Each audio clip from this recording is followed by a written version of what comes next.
منگولوں کا بادشاہ چنگیز خان اپنے کچھ ساتھیوں کے ساتھ شکار پر روانہ ہوا۔ اس کے ساتھیوں کے پاس تیر کمان تھے۔ جب چنگیز خان کے پاس اس کا پسندیدہ عقاب تھا جو ہر وقت اس کے ساتھ ہی رہتا تھا۔ کہتے ہیں کہ عقاب تیر کمان سے زیادہ تیز ہوتا ہے۔ اسے جب ہوا میں چھوڑا جائے تو یہ بلندی پر جا کر حالات کا جائزہ لیتا ہے۔ چھپے ہوئے اور دور کے شکار جو کہ بآسانی نظر نہیں آتے ان کو بھی بآسانی دیکھ لیتا ہے۔ آپ اسے آٹومیٹک ڈرون کیمرہ سمجھ لیجئے۔ چنگیز خان اور اس کے ساتھیوں نے دن کا بیشتر حصہ شکار کی تلاش میں گزارا، لیکن ان کے ہاتھ کچھ بھی نہ لگا۔ بالآخر تنگ آ کر وہ اپنی خیمہ بستی میں واپس آ گئے۔ کچھ دیر بعد چنگیز خان اپنے عقاب کو لے کر کسی کو بھی بتائے بغیر دوبارہ شکار کے لیے نکل پڑا۔ شاید وہ باقی ساتھیوں کو پریشان نہیں کرنا چاہتا تھا، یا پھر شکار نہ ملنے کی وجہ سے خیمہ بستی میں ان کے طویل قیام کی وجہ سے غصہ اپنے ساتھیوں پر نہیں نکالنا چاہتا تھا۔ یہاں تھوڑا منگولوں کے بارے میں آپ کو بتاتا ہوں، کیونکہ جو لوگ ارطغرل غازی ڈرامہ دیکھتے ہیں انہیں منگولوں کے بارے میں جاننے میں دلچسپی ضرور ہوگی، اور اس ترک ڈرامہ کی وجہ سے انہیں منگولوں کے لائف سٹائل کی بھی کافی حد تک سمجھ آ چکی ہوگی۔ یاد رکھیے دوستو، چنگیز خان 12ویں سے 14ویں صدی عیسوی کی اب تک کی سب سے بڑا زمینی بادشاہ گزرا ہے۔ منگول سلطنت سوویت یونین سے بھی بڑی تھی، کیونکہ چنگیز خان کی اولاد نے بھی 200 سال تک سلطنت کو خوب ایکسپینڈ کیا، یعنی خوب وسعت دی تھی۔ ان تمام خطوں میں چنگیز خان کی اولاد اب بھی لاکھوں میں موجود ہے۔ خیر، اب یہاں ہم بات کریں گے چنگیز خان کی شکار کی۔ چنگیز خان اکیلا شکار کے لیے نکل پڑا۔ سخت گرمیوں کے دن تھے، دریا، چشمے، ندیاں سب سوکھے پڑے تھے۔ وہ پیاس سے بہت نڈال تھا۔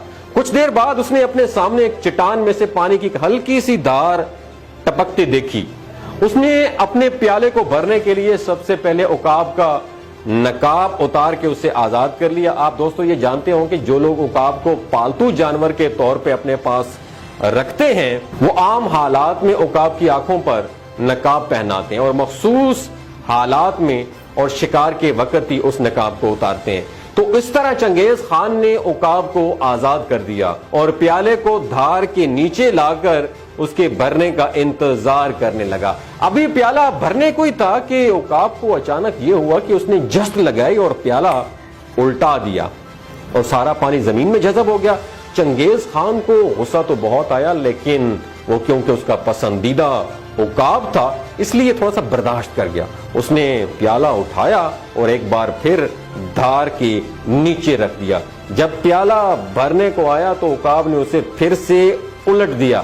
چنگیز خان نے سوچا کہ بے شک یہ عقاب میرا فیورٹ اور حد العزیز ہے، لیکن کسی کو حتی کہ عزت اور ناقدری کی اجازت نہیں دی جا سکتی، اور یہ بھی ممکن ہے کہ کوئی شخص دور سے یہ منظر دیکھ رہا ہو اور بعد میں فوج اور رعایا میں یہ مشہور کر دے کہ تمہارا بادشاہ تو ایک عقاب کو بھی نہیں سدھار سکا، تمہارا کیا خیال رکھے گا؟ اچھا، یہ سوچ کر اس نے اپنی تلوار نکالی اور ایک بار پھر پیالے کو دھار کے نیچے رکھ دیا۔ جیسا ہی پیالہ بھرنے کو آیا عقاب نے پھر سے پیالہ الٹا دیا۔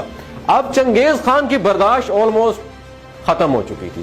اس نے ایک ہی ضرب سے عقاب کو مار دیا۔ اتنے میں پانی کی دھار بھی رک چکی تھی۔ چنگیز خان نے چٹان پہ اوپر جا کے قدم رکھا۔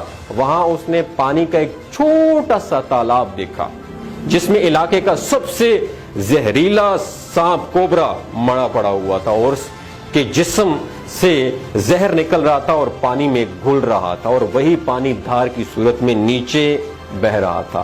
چنگیز خان سمجھ گیا تھا کہ عقاب نے یہ زہریلا پانی دیکھ لیا تھا، اس لیے اس نے اسے پانی نہیں پینے دیا۔ اگر وہ پانی پی لیتا تو چنگیز خان مر جاتا۔ اس نے مرے ہوئے عقاب کو اٹھایا اور واپس خیمہ بستی میں آ گیا۔ تاریخ میں لکھا ہے کہ چنگیز خان اپنے عقاب کی شبیہ کے مطابق اس نے سونے کا ایک عقاب بنوایا۔